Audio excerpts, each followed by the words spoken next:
By now you've seen some of the videos or heard some of the topics about State Farm being the creepy neighbor. Like a creepy neighbor, State Farm is there is the slogan. There's actually a website that I can link below that really goes into depth. So it's a company that has found State Farm pushing a doctrine into the Florida school system. So they're saying 5 years and older, they're trying to get these gender equality books into the school.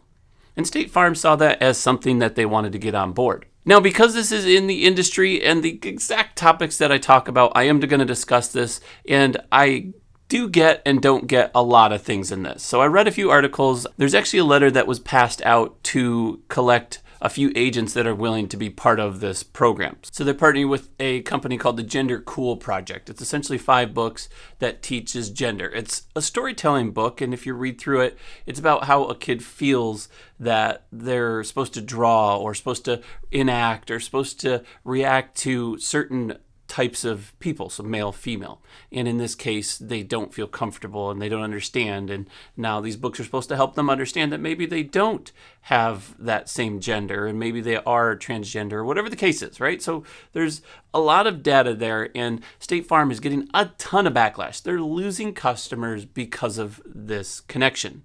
Well, since then, a few days after this got blew or released, they have left the program. Now, the thing is, a lot of us don't also know that there are some other major companies that are tied to this.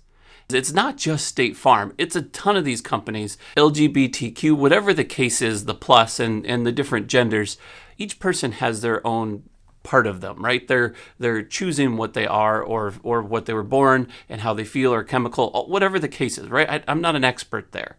And so the part that I don't understand is why a large company, and I'm trying to picture if I was a large corporation and if I had an agenda, would I push it? It's hard to say I wouldn't, and it's hard for anyone to say they wouldn't because you want your beliefs to be pushed out there. State Farm is a major, major company.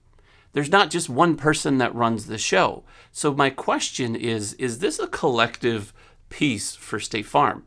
Personally, I would have loved to see them do a poll and let the company decide whether that's something they should do. Let alone, I would rather see that they didn't do it at all, because I personally don't feel like having... It's like playing a video game, right? I played a few games that you got to pay to get up to the high level. And it's annoying, and you delete the game because you can't compete with the people that have the money. Same scenario here is, should they be able to push their beliefs or their ability into schools, especially at a young age where they're a little confused and not quite sure?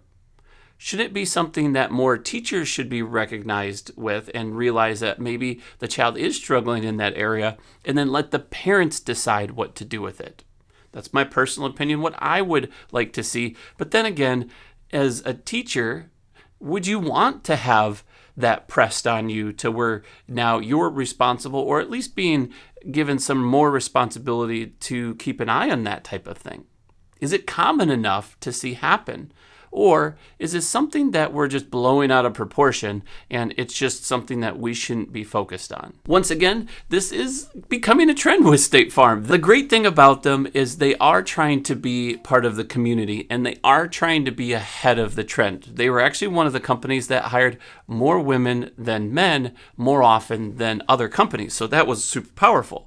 They also have a program for LGBTQ, so it actually fits with their company. But how far does that go? Whether they build it for their community that wants to be part of them, saying a statement about it, versus putting the actual material in front of the people that are a huge debate out there right now. If you're on TikTok or you're on any type of thing, you're watching these debates happen where, especially in Florida, parents are not happy. The majority don't want that mixed in. And now we're getting into more of a political piece to where, okay, is this right? Is this wrong? That type of situation. The whole point of this video is just to address the State Farm piece. Honestly, I think they got caught with egg on their face this time.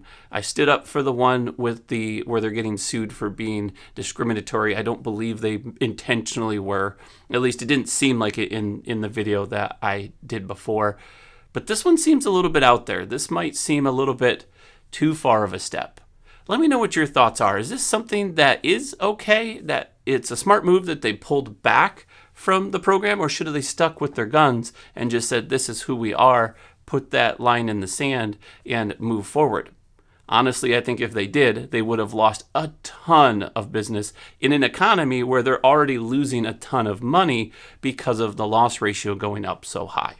Don't get me wrong, they are not the only ones doing this. We are subtly seeing this. If you notice on Netflix, they have an actual channel for LGBTQ+. If you've noticed the last decade of HGTV, love the show, but it's every other episode seems to be like there's some sort of husband, wife situation to where they always mix that in. The difference between those is we're buying that platform. We're buying the Netflix. I can control whether my kid watches Netflix or not. And it's something that the conversation is going to come up either way. It's just become a large enough of a topic. I love watching House Hunters. I can't help it. But every time I see that, I'm like, okay, but did they have to every other episode put that in? Maybe those are the people that are looking for houses in their scenario, but it's pretty clear that that's a big focus of that company. Let me know what your thoughts are. Otherwise, I'm Mark with Think Insurance. I'll see you in the next one.